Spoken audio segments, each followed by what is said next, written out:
নমস্কার বন্ধুরা, welcome back to my channel A B C D kitchen one. আজকে তোমাদের সঙ্গে আরেকটি নতুন ভিডিও শেয়ার করব। আজকে রান্না করব আমের আচার। আমগুলো পেড়ে নিয়েছি গাছের থেকে, একদম সুন্দর টাটকা আম। এই আমগুলো কিন্তু ভীষণ টক হয় কাঁচা খেলে, আবার পাকা খেলে কিন্তু সেরকম খুবই মিষ্টি হয়। আমগুলোর খোসা ছাড়িয়ে সরু সরু করে লম্বা লম্বা করে কেটে নিয়েছি। তোমাদের যদি পছন্দ হয় তোমরা টুকরো টুকরো করেও কেটে নিতে পারো, গোট গোট করে। সব আমগুলো কেটে খুব ভালো করে জল দিয়ে ধুয়ে রেডি করে নেব। এখানে মশলার জন্য নিয়ে নেব 5 ফোড়ন।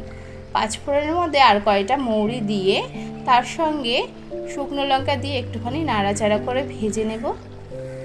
খুব সুন্দর কিন্তু গন্ধ বেরোয় এই 5 ফোড়ন ভাজা হয়ে গেছে। নামিয়ে এবার 5 ফোড়নটা একদম শুকনো পাটায় খুব সুন্দর করে বেটে নেব। আর এদিকে কড়াই গরম করে নেব সাদা তেল দিয়ে। সম্বাদ দিয়ে দেব মৌরি আর সর্ষে দিয়ে। এই স্মেলটাও কিন্তু খুব সুন্দর হয় এই আচারের জন্য।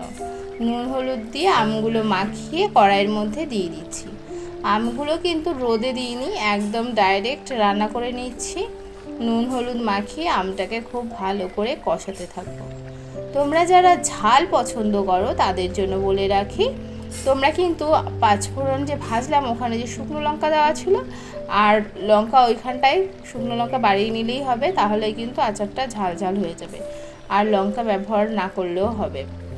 এইভাবে নুন আর হলুদের সঙ্গে খুব ভালো করে আমটাকে কষাতে থাকবো, একটু ঢাকা দিয়ে দিয়ে। যেহেতু আমটা টক, আমটা কিন্তু খুব তাড়াতাড়ি গলে যাবে। একটু মিষ্টি মতো আম হলে সেই আমগুলো কিন্তু একটু দেরি হয় গলতে। এখনই দেখো একটু ছাড়া ছাড়া ভাব হয়ে গেছে।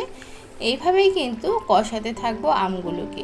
যত বেশি কষানো হবে আমের আচার কিন্তু ততদিন বেশি থাকবে। এইভাবে আচার করে তোমরা ফ্রিজেও রেখে দিতে পারো। এছাড়া ঢাকনা খুলে মাঝে মাঝে রোদে দিলেও কিন্তু বেশ কিছুদিন ঘরে রেখে খাওয়া যায়।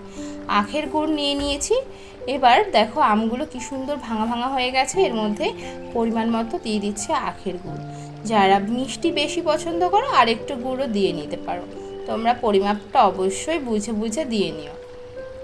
আখের গুড় দিয়ে এবার আমটার সঙ্গে কিন্তু খুব ভালো করে আখের গুড়টা জাল দিতে হবে, তাহলেও কিন্তু একদম খুব ভালো করা হবে চাটনিটা। এইভাবে নাড়াচাড়া করতে করতে চাটনিটাকে করে নেব।